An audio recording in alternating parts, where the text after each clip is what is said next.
Salam damai sejahtera bagi kita semuanya. Kita akan mendengarkan firman Tuhan yang akan memberi pengertian kepada kita tentang Yom Kippur. Itu wajib bagi yang rindu dimeteraikan menjelang kiamat.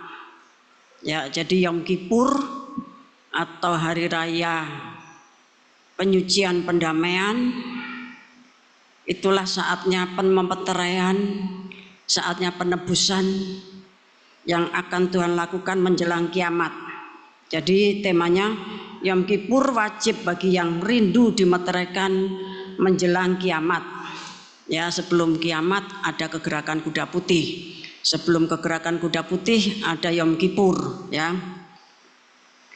Bapak Ibu Saudara yang dikasih Tuhan, ya, supaya kita memiliki perhatian, ya, secara khusus terhadap acara pemeteraian dan penebusan yang akan dilayani oleh Imam Besar Melkisedek, yaitu Tuhan Yesus Kristus pada hari Sabtu 15 Juni sampai Senin 17 Juni tahun 2024, maka kita akan mempelajari dan belajar memahami bahwa ya, semua perbuatan, tingkah laku, tutur kata, dan terutama semua ibadah kita itu terhubung ke surga.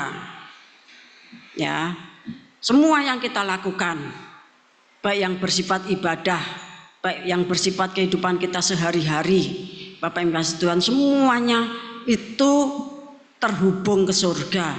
Semuanya itu dilihat, diuji dan dinilai oleh Tuhan.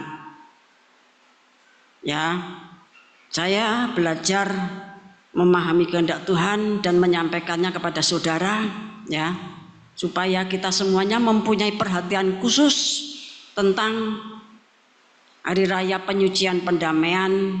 Saatnya kita dimeterai, ditebus menjadi miliknya Tuhan. Efesus 1 ayat 13 dan 14, Bapak Ibu Tuhan, bahwa surga itu melihat semua kehidupan kita, sampai pun terutama kepada hari raya pendamaian yang kita laksanakan. Ya, bahkan Tuhan itu sebagai imam besar, kalau di dalam kitab Wahyu pasal 1 itu ada di tengah-tengah 7 kaki dian emas.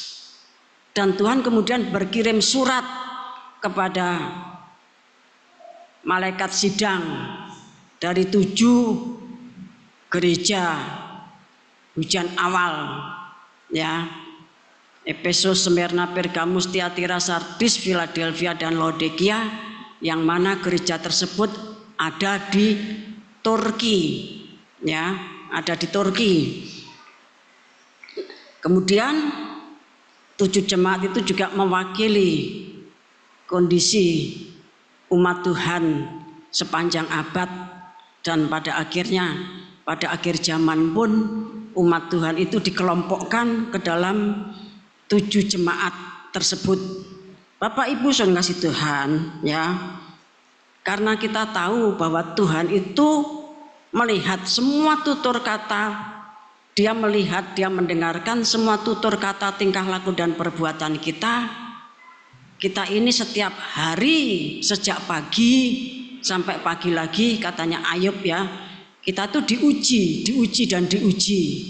Kemudian dilihat dengan cermat, kemudian dinilai. Bapak yang kasih Tuhan, kita masih ingat, ya, kalau kita melaksanakan MP3 itu, ya, kita sudah diberitahu bahwa tempat kita itu full para malaikat, para penguji, para penilai, sehingga seringkali, ya, ada yang tidak lulus, ada yang nilainya gelundungan, bahkan ada yang terhapus dari hierarki, sehingga harus bergumul 40 hari berkali-kali baru menjadi gelundungan. Kemudian bergumul lagi menaik ya, dengan ranking yang terbawah, kemudian menaik sesuai dengan pergumulannya. Oleh sebab itu, Bapak Ibu kasih Tuhan, kita akan melaksanakan ketetapan masa.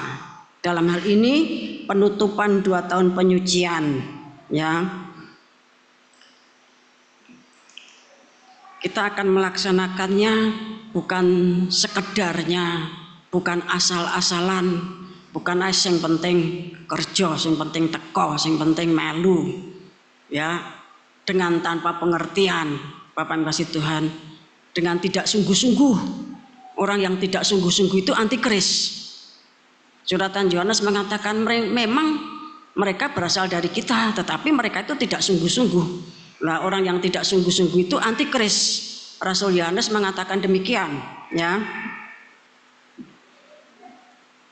Kita akan melihat ya di dalam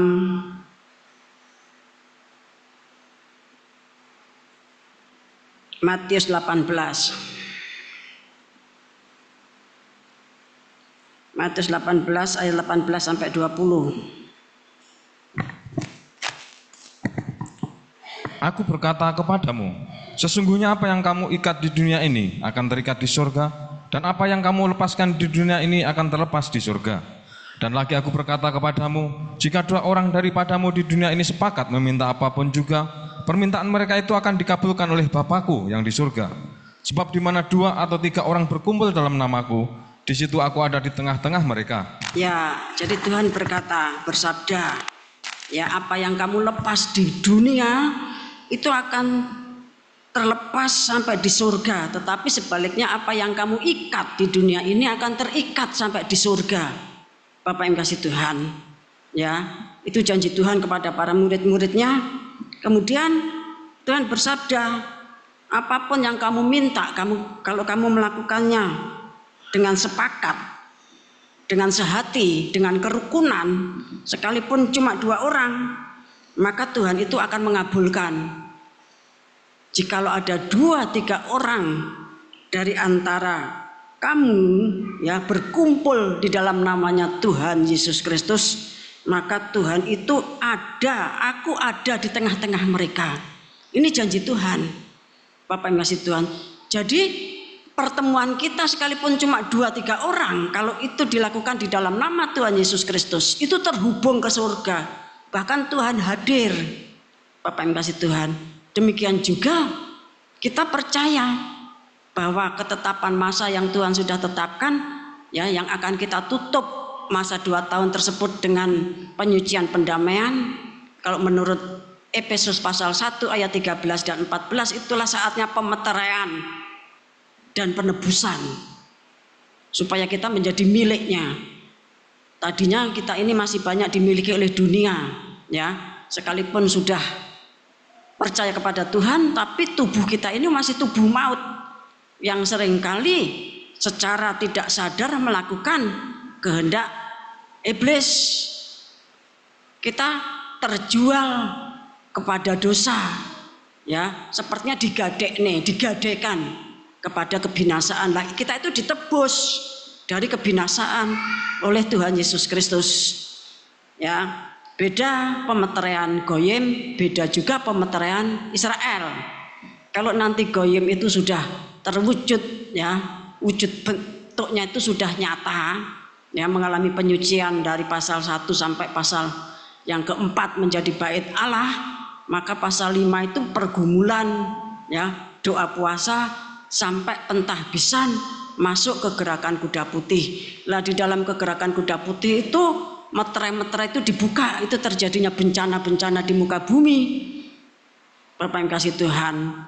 Dan itulah saatnya Israel itu dimeterai, ya, Wahyu pasal 7 ayat 1 sampai 8. Jadi pemeteraian itu zaitun liar dulu, baru zaitun asli, Bapak Ibu yang dikasih Tuhan, ya. Kemudian kita baca juga 2 Korintus pasal 5 ayat 10.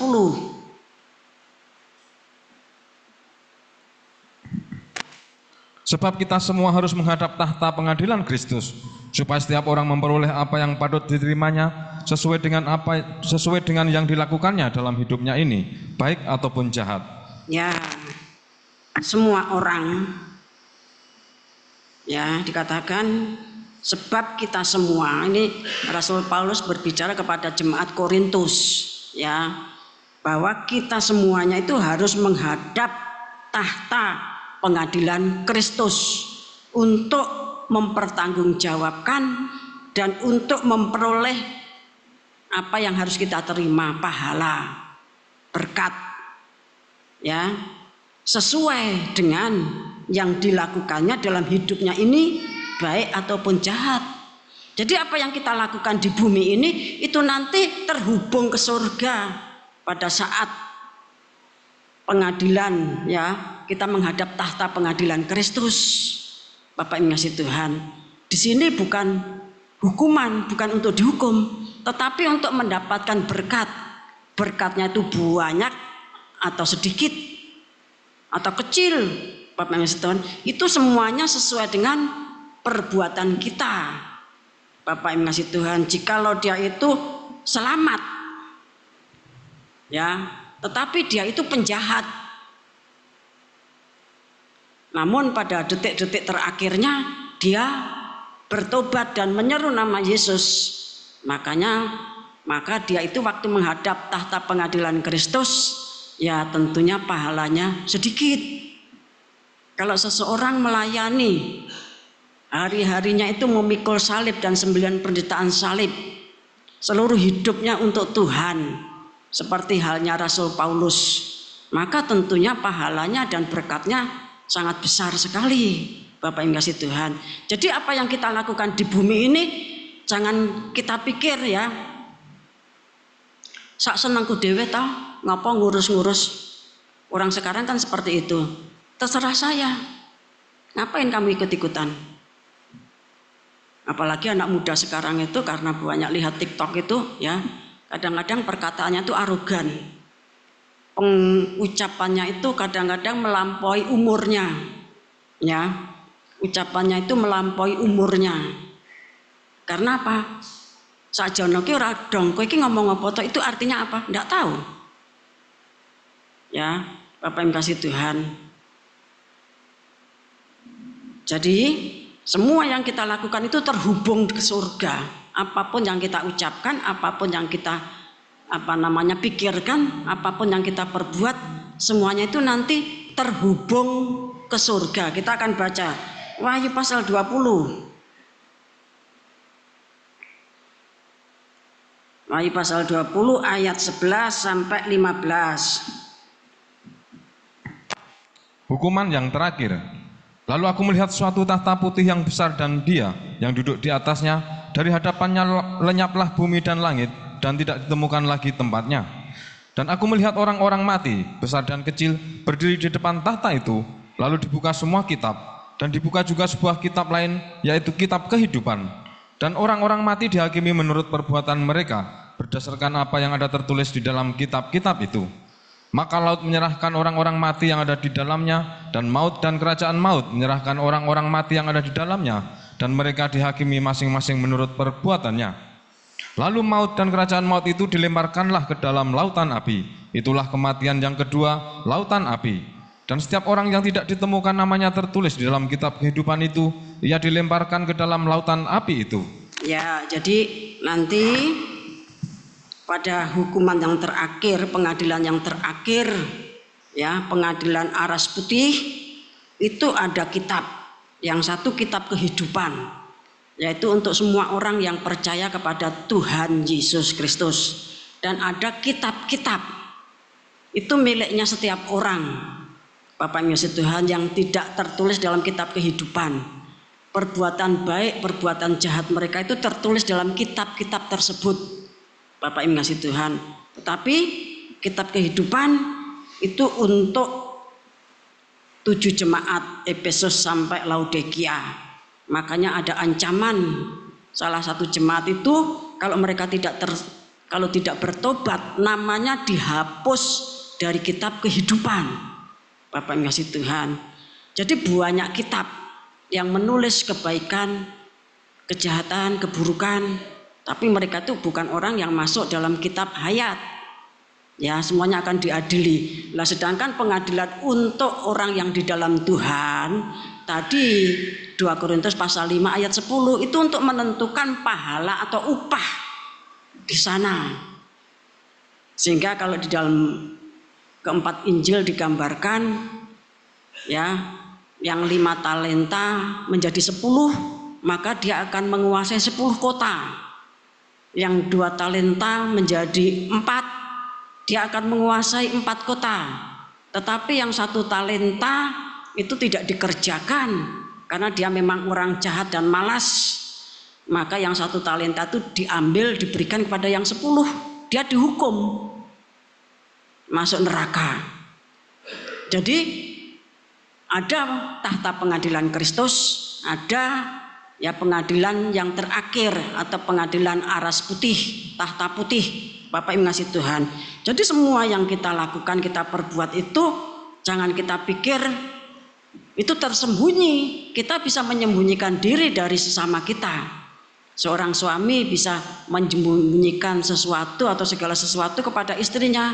Demikian sebaliknya, istri bisa menyembunyikan suatu hal atau banyak hal kepada suaminya. Demikian juga orang tua dan anak, anak dan orang tua.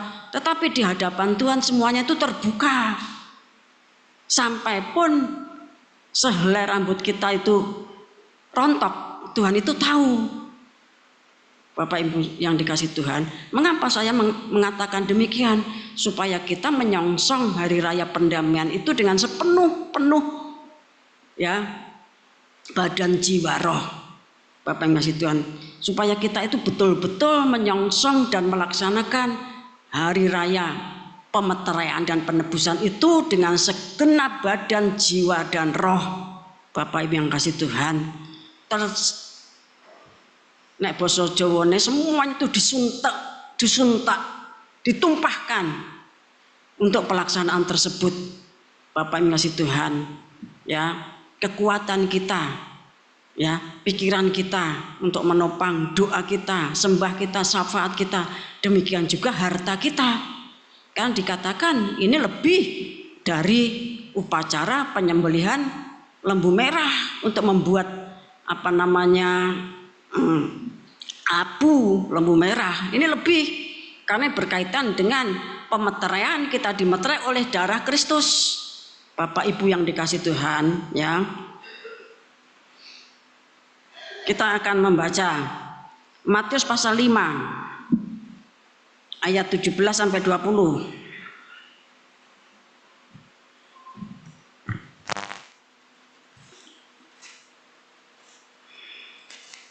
Yesus dan hukum Taurat. Janganlah kamu menyangka bahwa aku datang untuk meniadakan hukum Taurat atau kitab para nabi. Aku datang bukan untuk meniadakannya, melainkan untuk menggenapinya. Karena aku berkata kepadamu, sesungguhnya selama belum lenyap langit dan bumi ini, 1 iota atau 1 titik pun tidak akan ditiadakan dari hukum Taurat sebelum semuanya terjadi.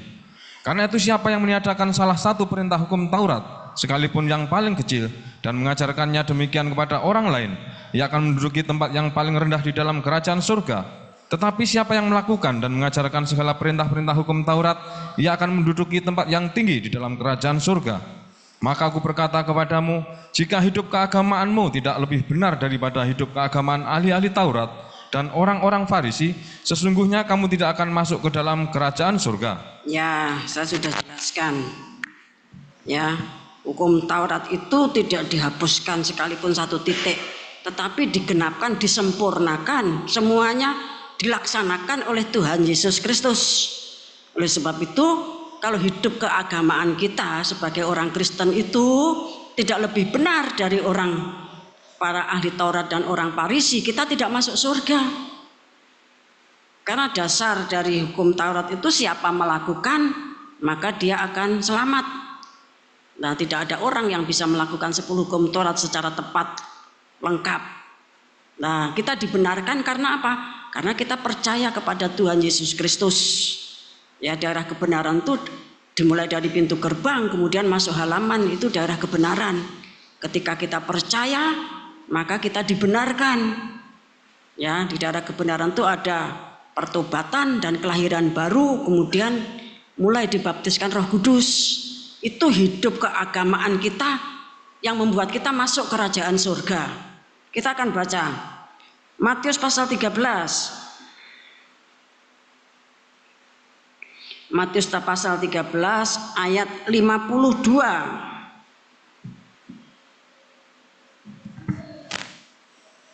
Maka berkatalah Yesus kepada mereka, karena itu setiap ahli Taurat yang menerima pelajaran dari hal kerajaan surga itu seumpama tuan rumah yang mengeluarkan harta yang baru dan yang lama dari perbendaharaannya. Ya, Tuhan mengatakan, berkatalah Yesus kepada mereka semua, ya kepada mereka, setiap ahli Taurat yang menerima pelajaran dari hal kerajaan surga, ahli Taurat yang menerima Tuhan Yesus Kristus maksudnya ya, itu seumpama tuan rumah yang mengeluarkan harta yang baru dan yang lama. Jadi hartanya itu double, kekayaannya double. Harta yang baru dia dapat, harta yang lama dia punya. Bapak yang kasih Tuhan, harta yang lama itu apa? Ya hukum Taurat. Harta yang baru itu apa? Kerajaan surga, Injil, ya keselamatan di dalam Tuhan Yesus Kristus. Bapak Ibu yang dikasih Tuhan ya. Contohnya siapa? Kalau murid-murid Tuhan Yesus yang 12 itu kan banyak yang nelayan, ada yang pejuang seperti Simon Selotis itu, ya pejuang Selotis itu. Kemudian ada tukang pajak, ya Lewi, pemungut cukai, dan yang lain-lainnya. Bapak yang kasih Tuhan. Nah, Rasul Paulus itu seorang ahli Taurat. Kita baca Filipi pasal 3. Filipi pasal 3 kita baca ayat 2 mulai. Hati-hatilah terhadap anjing-anjing, hati-hatilah terhadap pekerja-pekerja yang jahat, hati-hatilah terhadap penyunat-penyunat yang palsu. Karena kitalah orang-orang bersunat yang beribadah oleh Roh Allah dan bermegah dalam Kristus Yesus dan tidak menaruh percaya pada hal-hal lahiriah. Sekalipun aku juga ada alasan untuk menaruh percaya pada hal-hal lahiriah. Jika ada orang lain menyangka dapat menaruh percaya pada hal-hal lahiriah, aku lebih lagi. Disunat pada hari ke-8 dari bangsa Israel, dari suku Benyamin, orang Ibrani asli, tentang pendirian terhadap hukum Taurat, aku orang Farisi. Ya, jadi Rasul Saulus itu orang Farisi. Ya, dia tuh ahli Taurat dari mazhab Farisi. Bapak Ibu ngasih Tuhan, Rasul Paulus itu dikatakan dia itu dari suku Benyamin. Di dalam hal Taurat dia itu dikatakan punya pendirian. Mari dilanjutkan sampai ayat yang selanjutnya. Ayat 6. Tentang kegiatan aku penganiaya jemaat, tentang kebenaran dalam mentaati hukum Taurat aku tidak bercacat. Tetapi apa yang dahulu merupakan keuntungan bagiku, sekarang kuanggap rugi karena Kristus. Malahan segala sesuatu kuanggap rugi karena pengenalan akan Kristus Yesus Tuhanku lebih mulia daripada semuanya. Oleh karena dialah aku telah melepaskan semuanya itu dan menganggapnya sampah supaya aku memperoleh Kristus. Ya, ini dia ya. Seorang ahli Taurat yang menerima pengajaran tentang kerajaan surga. Saulus ya. Dia itu dari suku Benyamin. Dia ahli Taurat. Dalam mazhab itu golongan ya, sekte ya.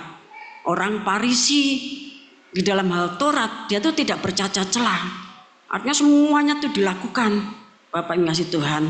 Namun demikian ketika dia itu dipanggil oleh Tuhan di dalam Kisah Para Rasul pasal 9, Bapak yang ngasih Tuhan, dia itu bukan cuma mempelajari tentang kerajaan surga, bahkan dia dibawa naik ke surga tingkat 3. Sehingga dia menggenapkan ya dari Injil Matius 13 ayat 52. Ya.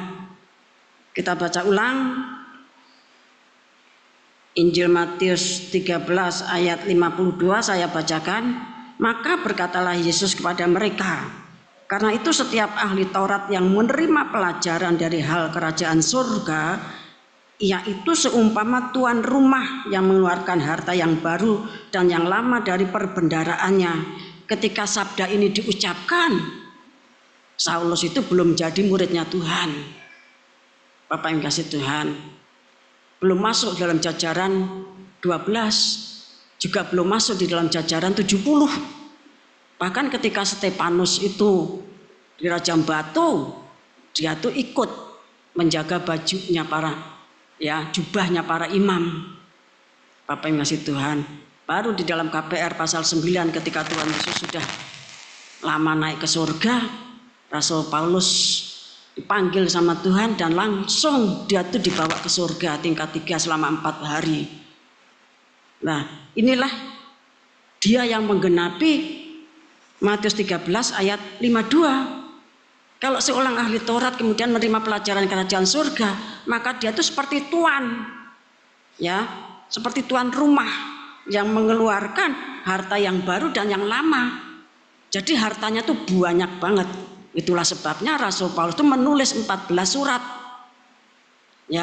Dia menulis 14 surat. Mulai dari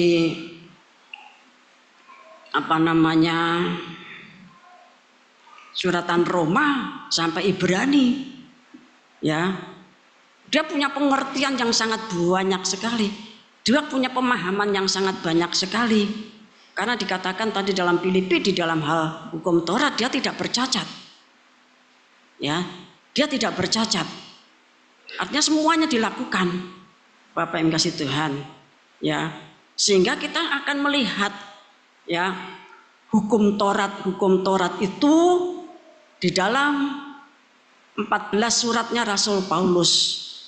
Di dalam 14 suratnya Rasul Paulus itu kita akan bisa melihat Paskah. Kita melihat tentang imam besar. Kita membaca tentang bait Allah. Kita membaca tentang persepuluhan. Dikatakan di bumi itu manusia menerima perpuluhan, tetapi di sana imam besar yang menerima perpuluhan itu. Jadi perpuluhan yang dibayarkan di bumi itu kebayar sampai kepada imam besar Melkisedek. Bapak yang kasih Tuhan. Jadi semua itu ada di dalam 14 suratnya Rasul Paulus itu. Tentunya tidak jelas ini imamat pasal 23, ini 10 hukum Taurat. Tidak demikian Bapak yang kasih Tuhan. Tetapi membaur seperti random gitu ada di dalam 14 suratnya itu. Lah, oleh sebab itu Bapak Ibu yang dikasih Tuhan, seperti halnya imamat pasal 23 yang berbicara tentang 7 hari raya yang ditetapkan oleh Taurat, mulai dari Paskah, kemudian roti tidak beragi, kemudian buah bungaran, kemudian Pentakosta, itu ada di dalam surat-suratnya Rasul Paulus. Bapak yang kasih Tuhan, seperti minggu-minggu kemarin tentang 5 darah yang bodoh, 5 darah yang bijak, itu ada ditulis oleh Rasul Paulus. Tapi tentunya tidak persis plak tidak, Bapak yang kasih Tuhan Kemudian hari raya yang kelima yaitu hari raya peniupan sangkakala yang dirayakan pada tanggal 1 bulan ke-7. Kemudian 10 hari kemudian hari raya pendamaian makanya ada waktu 10 hari pertobatan. Kemudian hari raya yang ke-7 Pondok Daun tanggal 15 bulan yang ke-7. Bapak yang kasih Tuhan tentang hari raya pendamaian itu saudara bisa baca Imam tolong ditayangkan, tapi tidak usah dibaca saya akan jelaskan. Imamat 23 ayat 26 sampai 32 yaitu dilaksanakan pada tanggal 10 bulan yang ke-7. Ayat 27 itu merupakan hari raya pendamaian. Dikatakan kamu harus mengadakan pertemuan kudus. Jadi di dalam hari raya penyucian pendamaian, di dalam hari raya pemeteraian penebusan, itu kamu harus mengadakan pertemuan kudus. Bukan pertemuan biasa-biasa, tetapi suatu pertemuan yang kudus, lain daripada yang lain. Kemudian kamu harus merendahkan diri dengan berpuasa. Kemudian kamu harus mempersembahkan korban api-apian. Dikatakan harus ada pertemuan kudus. Kemudian ayat 28, jangan melakukan suatu pekerjaan atau kegiatan yang bukan merupakan hari raya pendamaian. Jadi jangan bikin acara sendiri, jangan bikin melakukan pekerjaan sendiri, tetapi harus ikut kepada pertemuan yang ditetapkan oleh Tuhan. Jangan melakukan suatu pekerjaan atau kegiatan yang bukan hari raya pendamaian. Ayat 29, setiap orang yang tidak merendahkan diri dengan berpuasa haruslah dilenyapkan dari antara orang-orang sebangsanya.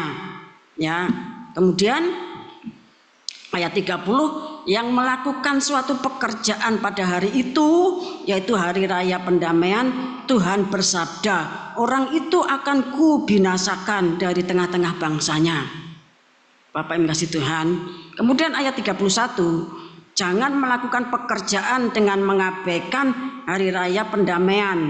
Ini peraturan untuk selama-lamanya. Ayat 32, hari raya pendamaian harus menjadi suatu sabat. Suatu sabat itu kalau sekarang begitu hari Minggu. Hari Minggu itu berarti tanggalan merah. Bapak yang kasih Tuhan. Kemudian tentunya saudara orang bisa menjawab, aku ada pertemuan, aku ada hari Minggu. Bapak yang kasih Tuhan, tentunya yang dimaksudkan dengan hari raya pendamaian itu bukan demikian, tidak demikian. Hari raya pendamaian harus menjadi suatu sabat. Kalau sekarang itu bagaikan hari Minggu tanggalan merah, harus merendahkan diri. Bapak Ibu yang dikasih Tuhan, kalau melihat dari urutannya, hari raya pendamaian itu merupakan hari raya yang ke-6. Dan yang ke-7 itu adalah pondok daun. Pondok daun itu sama dengan kerajaan 1000 tahun damai. Pondok daun itu sama dengan ruang maha suci. Berarti hari raya yang ke-6 ini bagaikan pintu tirai, bukan pintu gerbang, bukan juga pintu kemah. Tetapi hari raya pemeteraian ini merupakan pintu tirai untuk masuk ruang maha suci. Karena Wahyu 23 itu kan terkena 7 percikan darah di muka tabut. Tidak mungkin Imam Besar Harun memerciknya dari pintu gerbang. Tidak mungkin juga Harun itu memerciknya dari meja roti sajian. Tidak mungkin memerciknya dari pelita emas ataupun dari mezbah dupa. Tetapi dia melewati pintu tirai. Karena memang hari raya pendamaian itu, kalau menurut Imamat pasal 16 itu dilaksanakan 1 tahun 1 kali. Kalau biasanya sering, karena terlalu sering sehingga Nadab Abihu mempermudah, sehingga dibawanyalah api asing mati. Kemudian Tuhan memberikan peraturan, setelah kasusnya Nadab Abihu, maka Tuhan menetapkan hari raya pendamaian itu setahun sekali. Dan itu merupakan pemercikan untuk tabut perjanjian. Di mukanya itu dipercik. Wujudnya Wahyu pasal 2 dan pasal 3. Jadi hari raya pendamaian ini merupakan pintu tirai untuk masuk pondok daun. Kita akan baca Zakaria pasal 14.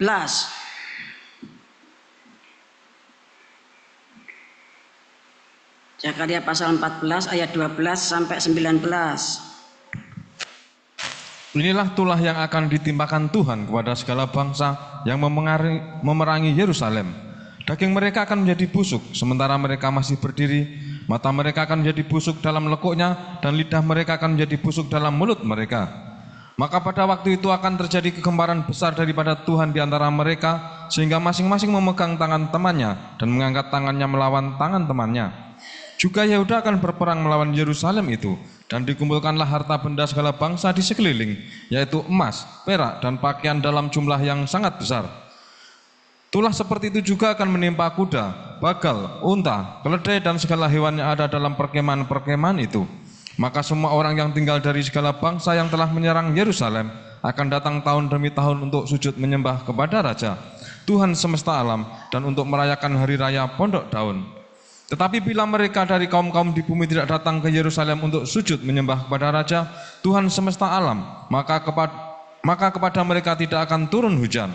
Dan jika kaum Mesir tidak datang dan tidak masuk menghadap, maka kepada mereka akan turun tulah yang ditimpakan Tuhan kepada bangsa-bangsa yang tidak datang untuk merayakan hari raya Pondok Daun. Itulah hukuman dosa Mesir dan hukuman dosa segala bangsa yang tidak datang untuk merayakan hari raya Pondok Daun. Terima kasih. Ya, ini sedikit tentang hari raya Pondok Daun. Ya, tapi saya belum menjelaskan tentang hari raya Pondok Daun, tetapi masih hari raya yang ke-6 yang merupakan pintu tirai untuk masuk hari raya Pondok Daun. Bapak Ibu yang dikasih Tuhan, karena Saulus yang akhirnya dinamakan Paulus itu adalah ahli Taurat dari mazhab Farisi yang menerima pelajaran tentang kerajaan surga. Bahkan dia naik ke surga tingkat yang ketiga, dan di sana dididik, diajar, menerima pewahyuan tentang penyelamatan goyim. Bapak yang kasih Tuhan, kalau Tuhan Yesus itu khusus untuk orang Israel. Demikian juga 12 murid. Pada waktu Tuhan Yesus masih sugeng, masih sugeng itu maksudnya masih ada di bumi. Tuhan katakan kepada 12 murid dan 70, jangan menyeberang ke tempat bangsa lain, tetapi khusus kepada anak-anak Israel yang terhilang, pada domba-domba Israel yang terhilang. Nah, barulah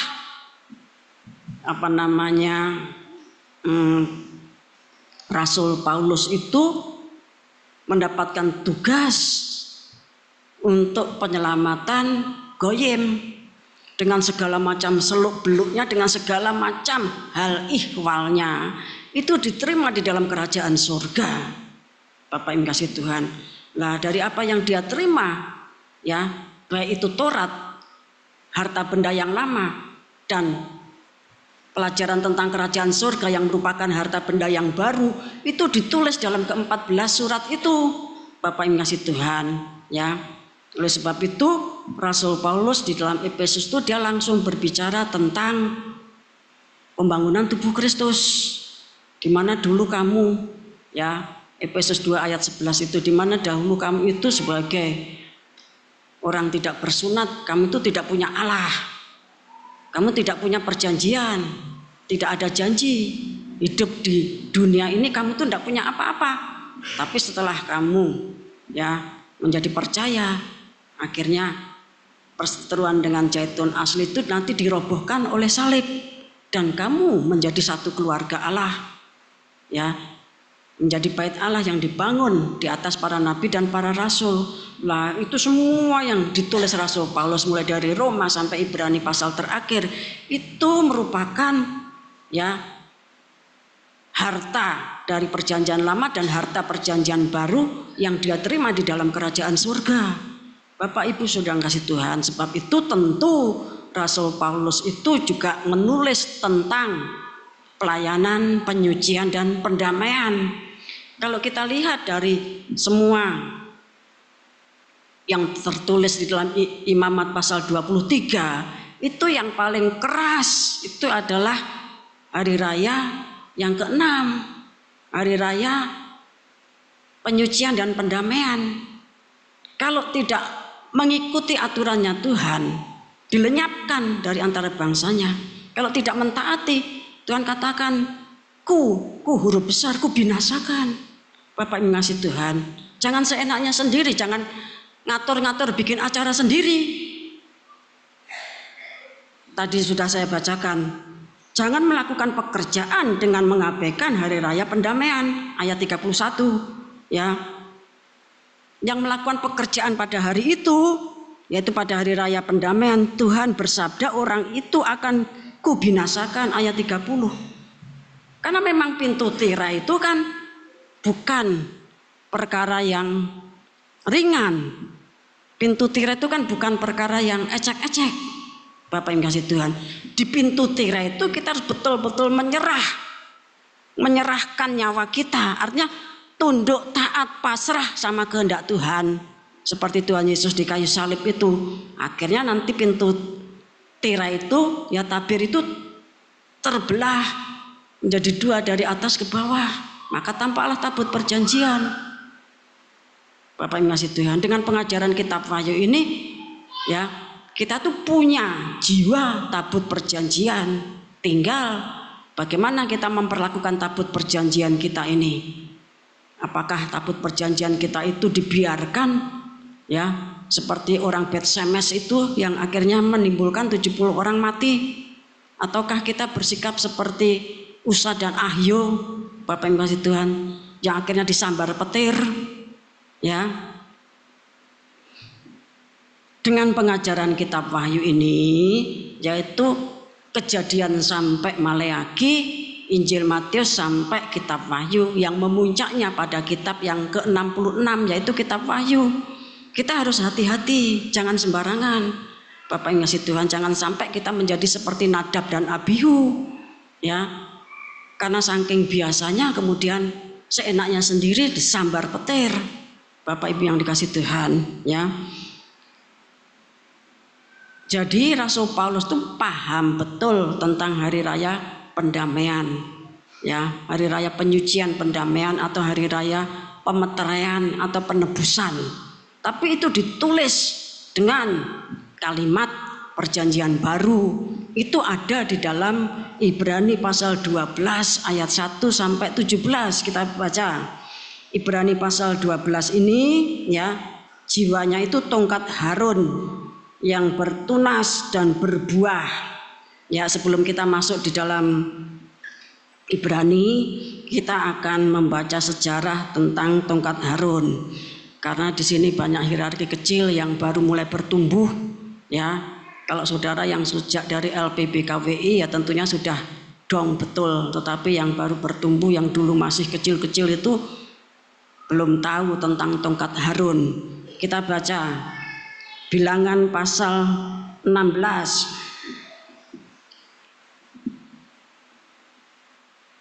Bilangan pasal 16 ayat 1 sampai 5. Pemberontakan Korah, Datan dan Abiram. Korah bin Yisar bin Kehat bin Lewi beserta Datan dan Abiram, anak-anak Eliab dan On bin Balet, ketiganya orang Ruben, mengajak orang-orang untuk memberontak melawan Musa beserta 250 orang Israel, pemimpin-pemimpin umat itu, yaitu orang-orang yang dipilih oleh rapat, semuanya orang-orang yang kenamaan. Ya, Korah, Datan, Abiram dan 250 orang itu orang pemimpin-pemimpin umat, orang-orang yang dipilih lewat rapat.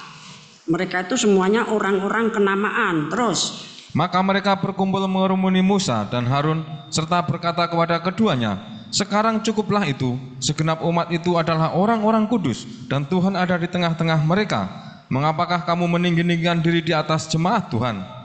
Ketika Musa mendengar hal itu, sujudlah ia, dan ia berkata kepada Korah dan segenap kumpulannya, besok pagi Tuhan akan memberitahukan siapa kepunyaannya dan siapa yang kudus, dan ia akan memperbolehkan orang itu mendekat kepadanya.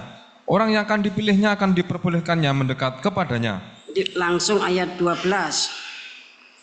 Adapun Musa telah menyuruh orang untuk memanggil Datan dan Abiram, anak-anak Eliab, tetapi jawab mereka, kami tidak mau datang. Nah, dari pemberontakannya tadi, kemudian ketika dipanggil, ya, adapun Musa telah menyuruh orang untuk memanggil Datan dan Abiram, anak-anak Eliab, tetapi jawab mereka, kami tidak mau datang.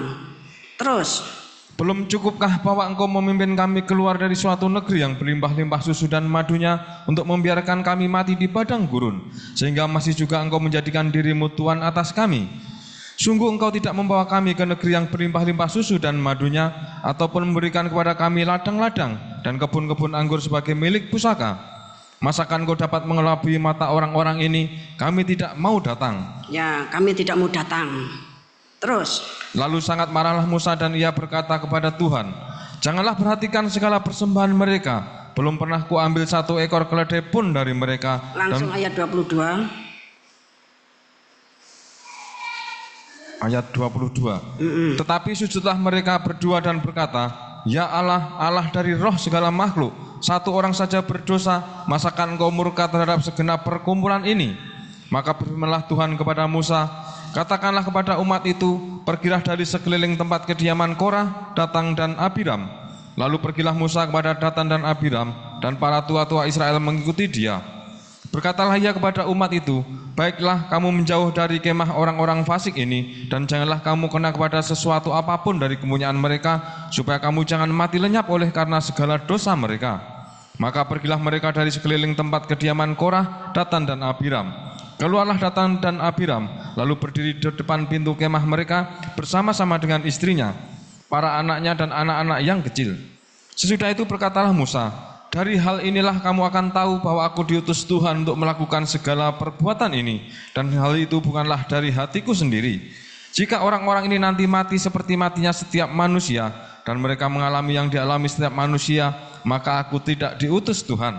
Tetapi jika Tuhan akan menjadikan sesuatu yang belum pernah terjadi, dan tanah mengangkat mulutnya dan menelan mereka beserta segala kepunyaan mereka, sehingga mereka hidup-hidup turun ke dunia orang mati, maka kamu akan tahu bahwa orang-orang ini telah menista Tuhan.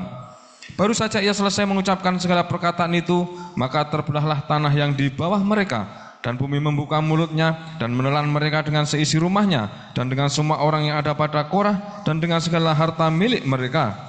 Demikianlah mereka dengan semua orang yang ada pada mereka turun hidup-hidup ke dunia orang mati, dan bumi menutupi mereka, sehingga mereka binasa dari tengah-tengah jemaah itu. Dan semua orang Israel yang di sekeliling mereka berlarian mendengar teriak mereka, sebab kata mereka, jangan-jangan bumi menelan kita juga. Lagi keluarlah api berasal daripada Tuhan, lalu memakan habis ke 250 orang yang mempersembahkan ukupan itu. Ya, terima kasih. Bapak ngasih Tuhan 250 orang itu bukan orang sembarangan, tetapi orang yang membawa ukupan, orang yang mempersembahkan ukupan. Ya, namun mereka itu terseret pada pemberontakannya Korah, Datan dan Abiram. Ya, menganggap Musa itu meninggi-ninggikan diri. Kita semuanya orang yang dipilih oleh rapat, Bapak Ibu yang kasih Tuhan. Sehingga waktu dipanggil, kami tidak mau datang, dipanggil lagi, kami tidak mau datang. Bapak Ibu yang kasih Tuhan, akhirnya Tuhan murka, maunya Tuhan gitu semuanya mau dibinasakan. Tuhan itu berkali-kali seperti itu. Musa itu akan dijadikan satu bangsa baru, ya, menggantikan Israel, tapi Musa tidak mau. Dan akhirnya terjadi likuifaksi yang dahsyat, menelan Korah, Datan, Abiram beserta kemahnya, beserta keluarganya, beserta seluruh harta bendanya. Sementara yang 250 orang itu disambar petir. Bapak Ibu Saudara kasih Tuhan, peristiwa seperti ini terjadi di dalam kitab Bilangan, ya, itu sekitar 3.500 tahun yang lalu. Nah, nanti pada akhir zaman, kalau para guru itu sudah membuka 7 meterai, meniup 7 sangkakala, dan mencurahkan 7 bokor murka Allah, maka peristiwanya itu lebih dahsyat. Bapak Ibu yang kasih Tuhan, sebab itu kita belajar untuk menempatkan diri, ya, secara hierarkis. Secara hierarkis itu artinya ngerti undosuk, tahu tingkatan-tingkatan. Bapak Ibu yang dikasih Tuhan, seperti saya sering sampaikan, Tuhan Yesus itu ketika dia menjadi 100% manusia, padahal dia 100% Allah, tapi kealahannya itu tidak dipertahankan. Dia menjadi manusia dalam derajat, dalam kasta yang paling rendah, yaitu sebagai budak rodi. Karena sebagai budak rodi maka dia itu taat, taatnya sampai mati. Tapi coba saudara akan menyuruh orang yang kastanya lebih tinggi dari kita. Oh, kita akan dibantai, Bapak Ibu kasih Tuhan. Jadi peristiwa seperti Korah dan Abiram itu dahsyat, dan itu nanti akan terulang dengan persentase yang lebih tinggi lagi. Kemudian kita baca pasal 17 dari Bilangan. Nah, baru ya di sini tongkat Harun.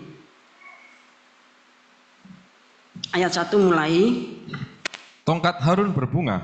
Tuhan berfirman kepada Musa, katakanlah kepada orang Israel dan suruhlah mereka memberikan kepadamu 1 tongkat untuk setiap suku. Semua pemimpin mereka harus memberikannya, suku demi suku, seluruhnya 12 tongkat. Lalu tuliskanlah nama setiap pemimpin pada tongkatnya. Pada tongkat Lewi harus kau tuliskan nama Harun, bagi setiap kepala suku harus ada 1 tongkat. Kemudian haruslah kau letakkan semuanya itu di dalam kemah pertemuan, di hadapan tabut hukum, tempat aku biasa bertemu dengan kamu. Dan orang yang kupilih, tongkat orang itulah akan bertunas. Demikianlah aku hendak meredakan sungut-sungut yang diucapkan mereka kepada kamu, sehingga tidak usah kudengar lagi. Setelah Musa berbicara kepada orang Israel, maka semua pemimpin mereka memberikan kepadanya 1 tongkat dari setiap pemimpin. Menurut suku-suku mereka 12 tongkat, dan tongkat Harun ada di antara tongkat-tongkat itu. Musa meletakkan tongkat-tongkat itu di hadapan Tuhan dalam kemah hukum Allah. Ketika Musa keesokan harinya masuk ke dalam kemah hukum itu, maka tampaklah tongkat Harun dari keturunan Lewi telah bertunas, mengeluarkan kuntum, mengembangkan bunga, dan berbuahkan buah badam. Kemudian Musa membawa semua tongkat itu keluar dari hadapan Tuhan kepada seluruh orang Israel. Mereka melihatnya lalu mengambil tongkatnya masing-masing.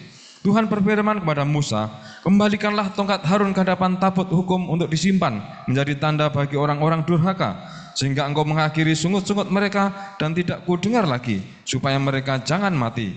Dan Musa berbuat demikian seperti yang diperintahkan Tuhan kepadanya, demikianlah diperbuatnya. Tetapi orang Israel berkata kepada Musa, sesungguhnya kami akan mati, kami akan binasa, kami semuanya akan binasa. Siapapun juga yang mendekat ke kemah suci Tuhan, niscayalah ia akan mati. Haruskah kami habis binasa? Ya, setelah ada ya tongkat Harun yang dalam waktu semalam itu dikatakan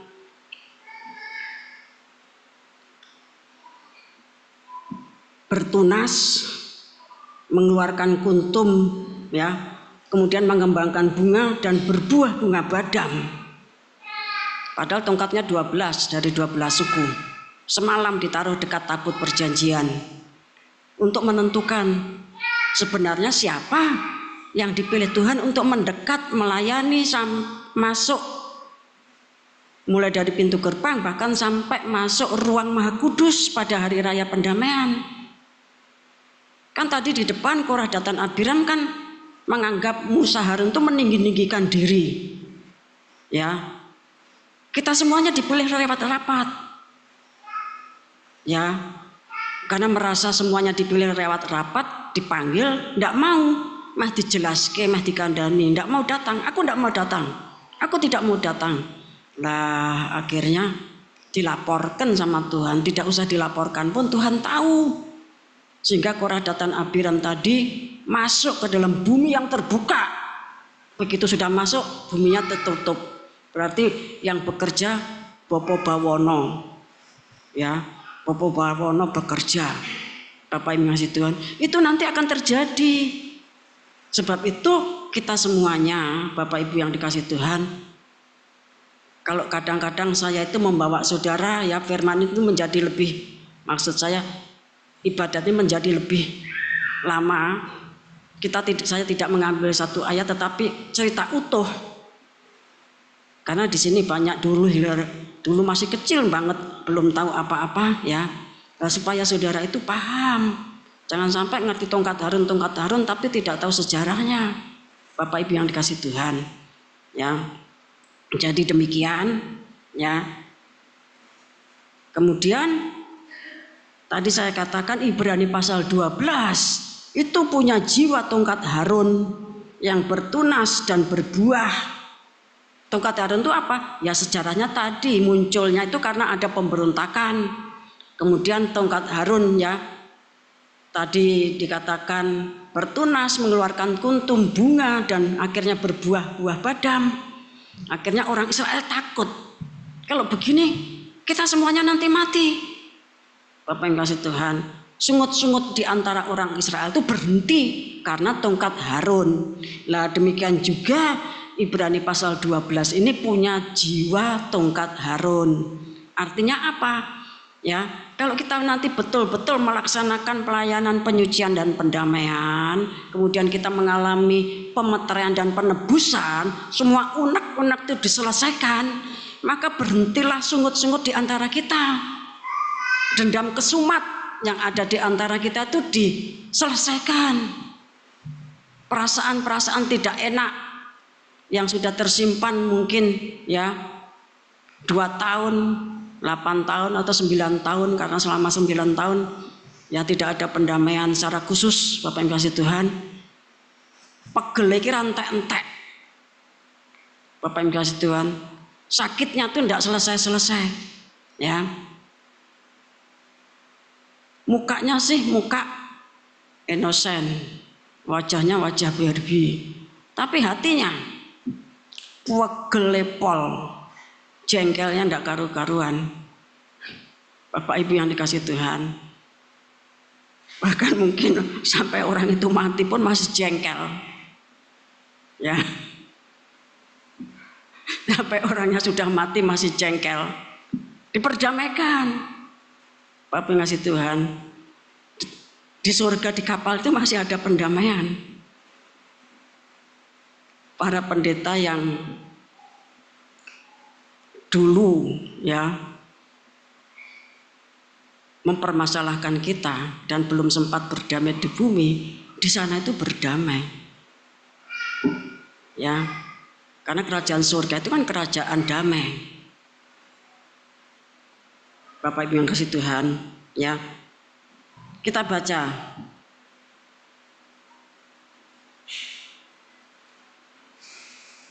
Ibrani pasal 12. Ibrani pasal 12 ini sama dengan pelayanan penyucian dan pendamaian. Sebelumnya kita baca dulu Ibrani pasal yang ke-12 ayat 14. Berusahalah hidup damai dengan semua orang dan kejarlah kekudusan, sebab tanpa kekudusan tidak seorang pun akan melihat Tuhan. Ya, jadi Rasul Paulus itu menasihati supaya pelayanan penyucian pendamaian itu diusahakan, ya, diusahakan dengan segenap hati, dengan segenap jiwa, dengan segenap akal budi, dan dengan segenap kekuatan. Jadi bukan cuma sekedar nek iso ya udah, ra iso ya wis. Tidak demikian. Tapi kita harus berusaha. Bahkan kejarlah. Dikejar itu artinya kan bukan jalan santai, berlari untuk mengejar kekudusan, supaya kita betul-betul mengalami penyucian pendamaian, mengalami pemeteraian dan penebusan. Karena kiamat besar itu sudah mendekat. Dan kita juga tidak tahu kalau kiamat kecil atas hidup kita masing-masing itu ujuk-ujuk datang. Kan tidak ada orang yang mengira. Ya, kalau saudara kita yang seger buger itu tahu-tahu mengalami kiamat kecil. Kalau orangnya sudah sakit-sakitan gitu ya, mungkin dia mengalami kiamat kecil, orang maklum. Tapi segar bugar, tidak ada sakitnya, Bapak yang kasih Tuhan, tahu-tahu mengalami kiamat kecil, artinya apa? Dipanggil Tuhan. Bapak Ibu sudah yang kasih Tuhan ya. Kita akan baca mulai ayat 1. Nasihat supaya bertekun dalam iman. Karena kita mempunyai banyak saksi, bagaikan awan yang mengelilingi kita, marilah kita menanggalkan semua beban dan dosa yang begitu merintangi kita, dan berlomba dengan tekun dalam perlombaan yang diwajibkan bagi kita. Ya, jadi kalau ini sama Rasul Paulus itu dipersamakan dengan Imamat pasal 23. Bapak yang masih Tuhannya, pelayanan penyucian dan pendamaian yang harus kita usahakan dan kita kejar. maka itu merupakan juga kewajiban, ya, kewajiban untuk kita berlomba mengikuti acara penyucian dan pendamaian yang akan dilayani oleh Tuhan Yesus Kristus, Imam Besar Melkisedek. Bapak Ibu sungguh Tuhan, dulu waktu jemaat Efesus sampai Laodikia itu mengalami penyucian pendamaian seperti Wahyu pasal 1, itu Tuhan Yesus itu tidak datang secara fisik seperti pada keempat Injil, tidak, ya, tidak, Bapak yang kasih Tuhan, tetapi dia datang, ya, dikatakan Rasul Yohanes itu di dalam roh ketika dia itu ngerogoh sukma melihat bahwa 7 jemaat itu mengalami penyucian pendamaian. Bapak Ibu yang dikasih Tuhan, ya. Nah demikian juga nanti Imam Besar Melkisedek itu yang akan datang, ya, melayani ibadah pelayanan penyucian pendamaian, pemeteraian dan penebusan. Dan saya anjurkan saudara membuka Poncondrio saudara. Nanti saudara akan melihat hierarki-hierarki yang dari luar negeri itu datang, ya. Bahkan saudara melihat hierarki kedua, ya, dan hierarki yang ketiga. Hierarki ke-1 itu ya 1, 7, 70, 490. Hierarki kedua itu para hamba Tuhan, para imam dan jemaat yang terlibat di dalam pembangunan tubuh Kristus. Sekalipun sekarang belum nyata, tapi nanti akan terwujud itu hierarki kedua. Kalau secara jiwa roh mereka sudah datang, ya, kalau kita ada penataran dalam susunan Dewan Musyawarah Tuhan itu, Bapak Ibu yang dikasih Tuhan. Kemudian kalau hierarki ketiga itu semua yang rohnya sudah sempurna itu datang, Bapak Ibu yang dikasih Tuhan, karena mereka juga merindukan mengalami penyucian dan pendamaian sekalipun mereka itu sudah di dalam roh yang sempurna. Mereka tuh mengikuti, ya, semua acara dari kegerakan kitab Wahyu, ya. Jadi penyucian dan pendamaian itu harus diusahakan, dikejar, bahkan itu merupakan perlombaan yang diwajibkan, wajib hukumnya. Terus ayat yang ayat 2 sampai 13, ya. Marilah kita melakukannya dengan mata yang tertuju kepada Yesus yang memimpin kita dalam iman dan yang membawa iman kita itu kepada kesempurnaan, yang dengan mengabaikan kehinaan tekun memikul salib, ganti sukacita yang disediakan bagi Dia yang sekarang duduk di sebelah kanan tahta Allah. Ingatlah selalu akan Dia yang tekun menanggung bantahan yang sehebat itu terhadap dirinya dari pihak orang-orang berdosa, supaya jangan kamu menjadi lemah dan putus asa. Dalam pergumulan kamu melawan dosa, kamu belum sampai mencucurkan darah. Dan sudah lupakah kamu akan nasihat yang berbicara kepada kamu seperti kepada anak-anak? Hai anakku, janganlah anggap enteng didikan Tuhan, dan janganlah putus asa apabila engkau diperingatkannya. Terima kasih, ya. Jadi di dalam penyucian pendamaian itu sepertinya kita itu berperang untuk melawan dosa. Untuk mengalami penyucian itu di sini ada peperangan. Bapak yang kasih Tuhan, ya, aku njaluk ngapura, ya, aku minta ampun ndak, ya, padahal aku dulu itu sudah selak itu artinya orang aku, ya, kok nek njuk terus disin-disin terus piye? Bapak yang kasih Tuhan, waktu ada orang kehilangan, kemudian siapa yang ngambil?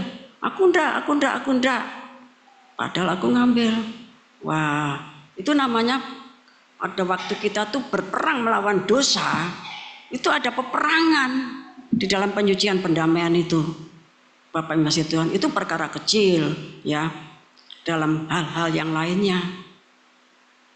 Bapak yang kasih Tuhan, banyak dosa, banyak kesalahan yang nanti akan kita pelajari, akan kita pahami. Dan nanti menjelang pelayanan penyucian pendamaian tanggal 15 sampai 17, nanti para hamba-hamba Tuhan, ya, yang saya akan tunjuk sesuai dengan petunjuk Tuhan untuk juga berkhotbah mempersiapkan kita semuanya. Bapak Ibu kasih Tuhan, kita semuanya dipersiapkan sehingga kita punya bekal yang matang, bekal yang mantap. Karena penyucian pendamaian itu kita tuh berperang melawan diri sendiri. Nah, Tuhan katakan kita berperang melawan dosa itu kan tidak sampai berdarah. Beda dengan Tuhan Yesus. Dia tuh berperang melawan dosa. Dosa siapa? Dosa kita semua ditanggungnya. Sampai dia berdarah-darah. Tidak karuan, bahkan sampai mati karena dosa kita. Nah, kita kan tidak sampai seperti itu.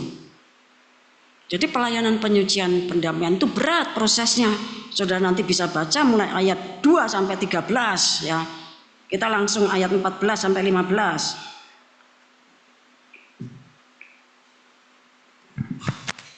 Ayat 14, berusahalah hidup damai dengan semua orang dan kejarlah kekudusan, sebab tanpa kekudusan tidak seorang pun akan melihat Tuhan. Jagalah supaya jangan ada seorang pun menjauhkan diri dari kasih karunia Allah, agar jangan tumbuh akar yang pahit yang menimbulkan kerusuhan dan yang menyemarkan banyak orang. Ya, dikatakan ya, kita harus berusaha bahkan mengejar. Bahkan itu satu perlombaan yang diwajibkan untuk kita melepaskan diri dari dosa-dosa kita. Bapak yang kasih Tuhan, dan dikatakan jangan ada yang menjauhkan diri dari kasih karunia. Pelayanan penyucian pendamaian untuk kemudian dimeterai, kemudian ditebus untuk menjadi miliknya Tuhan, itu kasih karunia. Bapak yang kasih Tuhan, itu pelayanan hari raya yang ke-6 menjelang pondok daun, itu kasih karunia. Oleh sebab itu kita harus mengejar ya, mengusahakan dan mewajibkan diri kita sendiri untuk mengikuti peristiwa untuk kita disucikan, diperdamaikan supaya akar pahit ya atau kepahitan itu jangan tumbuh subur dan meracuni banyak orang. Kalau kita tidak mengalami penyucian pendamaian padahal ada akar pahit, tanpa penyucian dan pendamaian nanti akar yang pahit ini ya akan tumbuh subur. Bapak yang kasih Tuhan. Tapi kalau kemudian akar itu dicabut sampai ke akarnya, maka tumbuhan yang pahit itu tidak ada lagi dalam hidup kita. Rasul Paulus itu mengoreksinya sampai seperti itu. Kalau kita tidak mengalami penyucian pendamaian, maka akar pahit itu, kepahitan itu tetap ada dan bahkan bertumbuh. Dan kalau sudah bertumbuh nanti akan meracuni banyak orang. Bapak yang kasih Tuhan ya. Terus kita baca ayat 16-17. Janganlah ada orang yang menjadi cabul atau yang mempunyai nafsu yang rendah seperti Esau, yang menjual hak kesulungannya untuk sepiring makanan. Sebab kamu tahu bahwa kemudian ketika ia hendak menerima berkat itu, ia ditolak, sebab ia tidak beroleh kesempatan untuk memperbaiki kesalahannya, sekalipun ia mencarinya dengan mencucurkan air mata. Ya, jadi Esau itu, Bapak Ibu yang dikasih Tuhan, terlambat. Ya, terlambat. Dia tidak bisa memperbaiki kesalahannya, sekalipun ia mencarinya dengan mencucurkan air mata. Ia ditolak sebab ia tidak beroleh kesempatan untuk memperbaiki kesalahannya. Jadi ayat 17 ke atas itu merupakan acara untuk memperbaiki kesalahan, untuk mencabut akar pahit, untuk berusaha dan mengejar hidup yang suci dan kudus.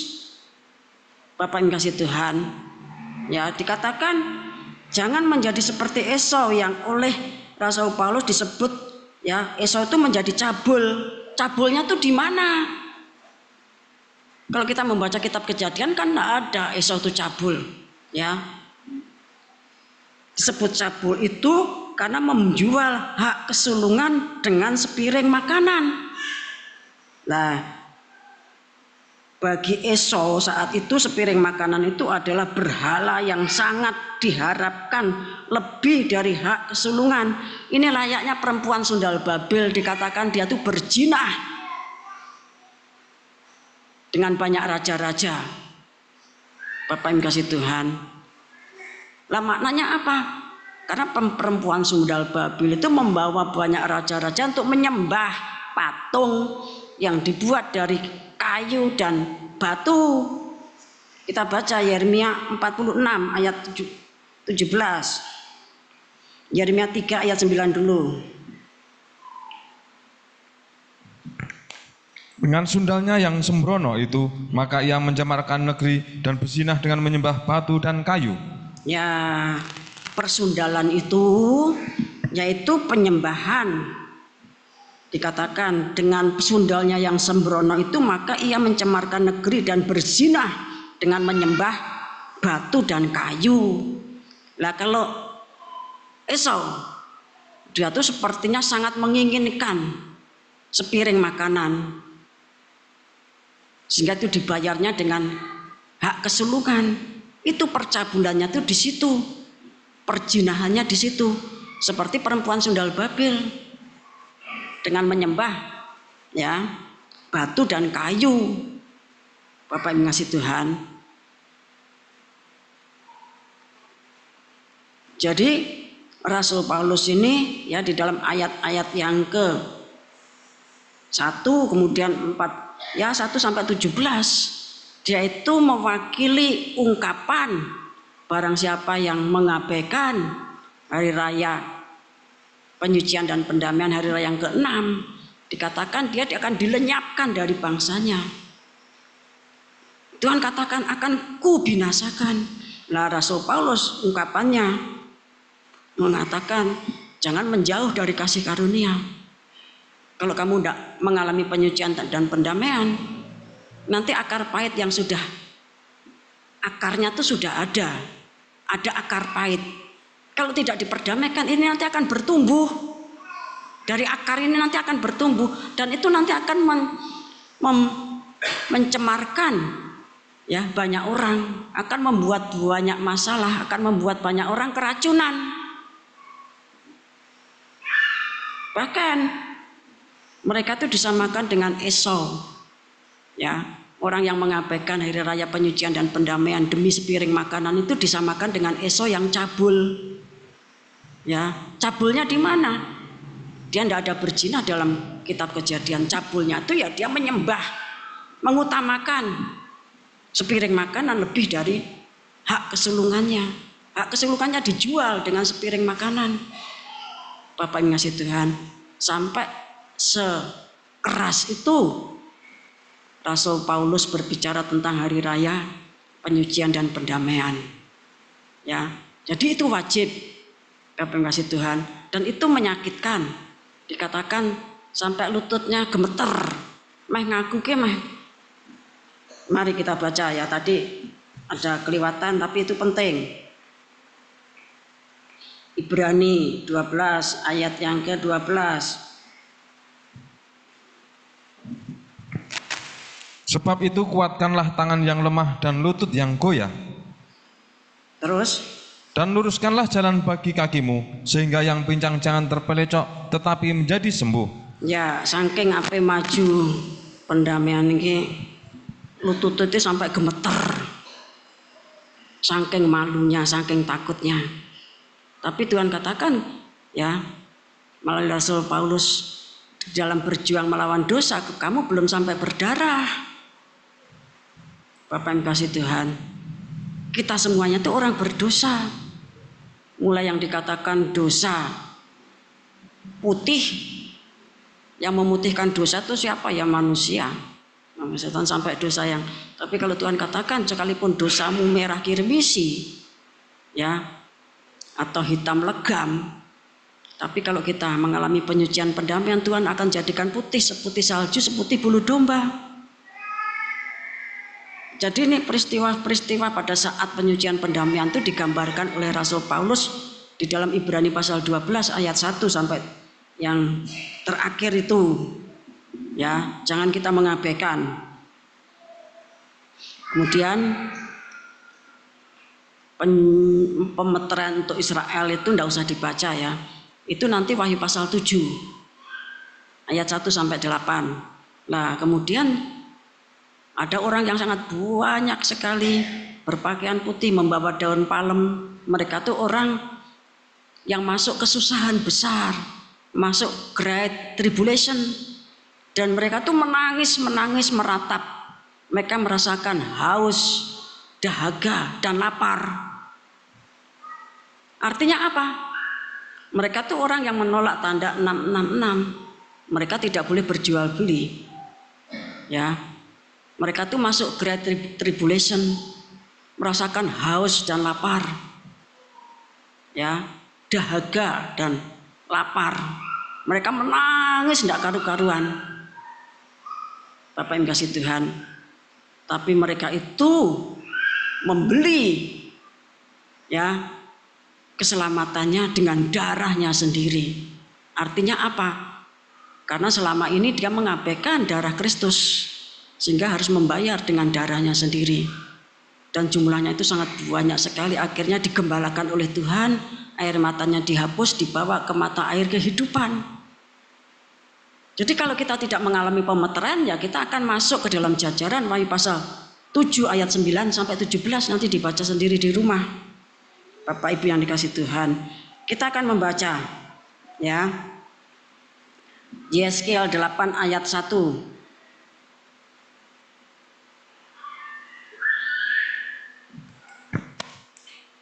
Pada tahun ke-6 dalam bulan yang ke-6, pada tanggal 50 bulan itu, pada tanggal 5 bulan itu, waktu aku duduk di rumahku berhadapan-hadapan dengan para tua-tua Yehuda, kekuasaan Tuhan Allah meliputi aku di sana. Ya, jadi pada waktu itu Yeskiel itu sudah 6 tahun di Babel.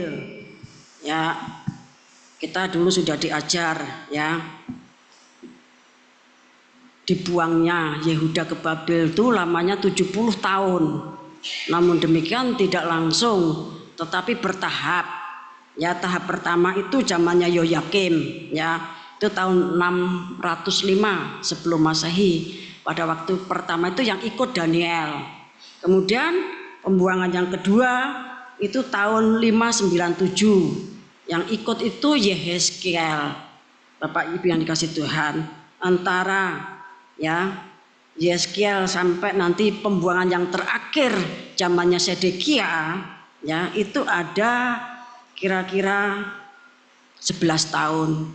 Nah, kalau di sana Yehezkiel itu sudah 6 tahun, berarti keruntuhan Yerusalem, keruntuhan kerajaan Yehuda, kerajaan selatan itu tinggal 5 tahun lagi kurang lebihnya. Jadi Yehezkiel sudah di Babel sudah 6 tahun. Dia kan kloter yang kedua. Lah yang terakhir nanti Sedekia ketika Yerusalem ya yang dibuat Salomo itu, yang dipersiapkan oleh Raja Daud itu dihancurkan oleh Babel Nebukadnezar. Ya, Bapak mengasihi Tuhan. Itu masih ada waktu 5 tahun untuk sampai kepada kehancuran yang total itu. Lah menjelang kehancuran yang total itu, Yehezkiel itu mendapatkan penglihatan bahwa terjadi pemeteraian. Mari kita baca Yehezkiel pasal 9.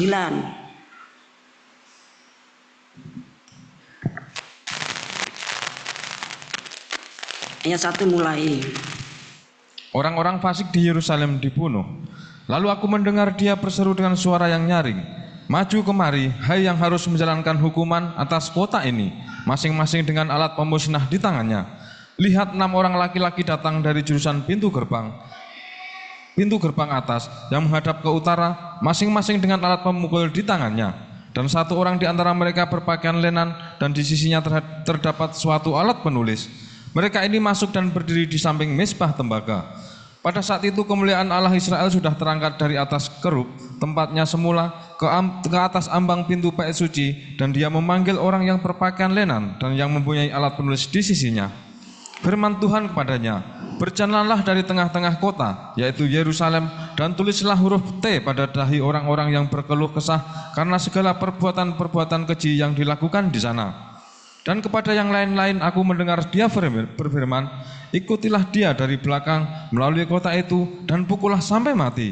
Janganlah merasa sayang dan jangan kenal belas kasihan.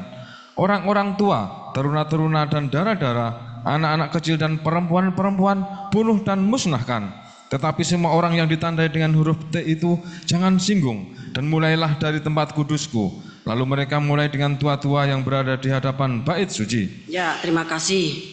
Jadi menjelang kehancuran bait suci pertama, menjelang kehancuran kerajaan Yehuda, kemudian dibuang 70 tahun di Babel, maka Tuhan itu juga melakukan pemeteraian. Ya. Orang-orang yang berkeluh kesah itu artinya orang-orang yang menyembah dimeterai. Tetapi yang tidak dimeterai, baik itu orang-orang tua, para teruna-teruna, darah-darah, kemudian anak-anak kecil Bapak Ibu Tuhan, dan perempuan-perempuan, bunuh, musnahkan, ya. Tetapi semua orang yang ditandai dengan huruf T itu jangan disinggung, biarkan hidup. Kemudian ya, dan mulailah dari tempat kudusku, dimulai dari bait Allah, ya. Lalu mereka mulai dengan tua-tua yang berada di hadapan bait Allah. Jadi menjadi tua-tua sidang, Bapak Ibu Tuhan, menjadi wakil gembala itu tidak gampang. Saudara, itu yang paling utama nanti dimusnahkan kalau kita semuanya ini tidak bertobat, tidak mengalami penyucian dan pendamaian. Kalau akar kepahitan itu tidak dicabut, itu nanti akan tumbuh terus dan merusak, menimbulkan masalah, mencemari, bahkan meracuni banyak orang. Rasul Paulus mengatakan begitu. Lalu pada saat kita harus mengalami penyucian pendamaian, kita berperang melawan dosa kita sendiri, tapi tidak akan sampai berdarah-darah, tidak. Bapak yang kasih Tuhan, orang yang dikasih tanda itu dibiarkan hidup. Jadi pada waktu Nebukadnezar itu masuk yang ketiga kalinya untuk menghancurkan kerajaan selatan, kerajaan Yehuda, di mana Sedekia raja yang terakhir itu nanti dibawa ke Babel, matanya dicungkil, anak-anaknya disembelih di depan matanya, dan semua pejabat-pejabatnya demikian juga disembelih. Tetapi orang-orang yang dikasih tanda T itu dibiarkan hidup, jangan disinggung. Dan itu dimulai dari bait Allah, dimulai dari tua-tua, ya, yang berada di hadapan bait Allah. Bapak Ibu sekalian Tuhan, jadi setiap masa, ya, Tuhan akan menghukum jagat itu. Ada orang yang diselamatkan, orang yang diselamatkan itu dibawa keluar. Contohnya Sodom Gomora, Bapak yang kasih Tuhan.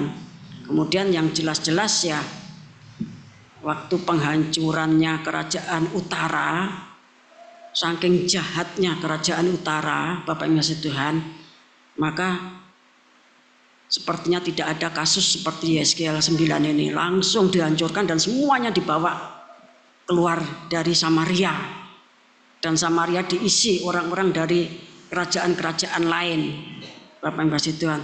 Tetapi untuk penghancuran bait suci yang dibangun Salomo dan penghancuran Yerusalem serta penghancuran kerajaan selatan zamannya Sedekia, Tuhan masih menyisakan, tidak dihabisi semuanya. Tuhan masih menyisakan orang-orang yang tidak fasik. Tuhan masih menyisakan orang-orang yang hatinya itu baik, Bapak yang masih Tuhan. Karena apa? Kalau tidak ada sisa, nanti sejarahnya Israel itu tidak akan sampai kepada Injil Matius. Bagaimanapun Israel itu dihukum, Tuhan itu tetap menyisakan ada kaum sisa. Karena haruslah firman Tuhan itu digenapi.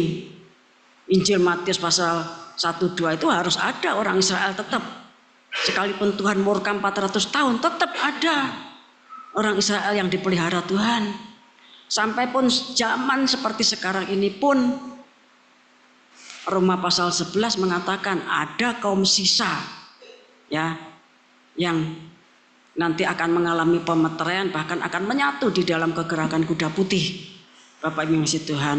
Oleh sebab itu, setiap akan terjadi bencana yang besar, maka Tuhan melakukan pemeteraian. Lah, bencana yang akan kita alami itu apa? Satu sisi kegerakan kuda putih di tengah-tengah bencana, ya, kita melaksanakan, maka kita dimeterai supaya kita tetap hidup, ya. Kemudian melalui 21 bencana tadi, 7 meterai, 7 sangkakala dan 7 pokor murka Allah, bumi ini disudahi kiamat. Bapak mengasihi Tuhan. Lah kita di meterai, kita tidak bisa. Kita kan bangsa pilihan. Israel itu juga pilihan. Ya. Namun demikian banyak dari orang-orang dari kerajaan Yehuda itu yang dimusnahkan, bahkan rajanya pun ya dimusnahkan, dicungkil matanya, anak-anaknya disembelih di depan mata orang tuanya. Bahkan tua-tua yang di hadapan bait Allah itu juga nomor 1 dibunuh. Bapak yang kasih Tuhan, dan sampai kepada anak kecil, laki, perempuan, teruna, remaja, teruna itu remaja, sampai anak kecil dibunuh. Bapak yang kasih Tuhan. Tapi tetap ada kaum sisa yang tidak dibunuh. Nah, biarlah kita ini menjadi kaum sisa yang dimeterai, ya, yang dimeterai untuk nanti kita selanjutnya masuk ke gerakan kuda putih, bahkan menjadi pelaksana keputusan Tuhan untuk 21 hukuman murka Tuhan sampai kiamat, ya. Kita ini dimeterai, ya. Jadi itu perkara yang penting. Jadi pelayanan penyucian pendamaian itu saya sampaikan itu adalah jalan terakhir atau pintu tirai untuk masuk hari raya Pondok Daun. Semoga Roh Kudus mencengkeram mengurapi kita semuanya sehingga kita diberikan pemahaman. Kita pujikan satu pujian yang tadi dipujikan, yaitu beri tanda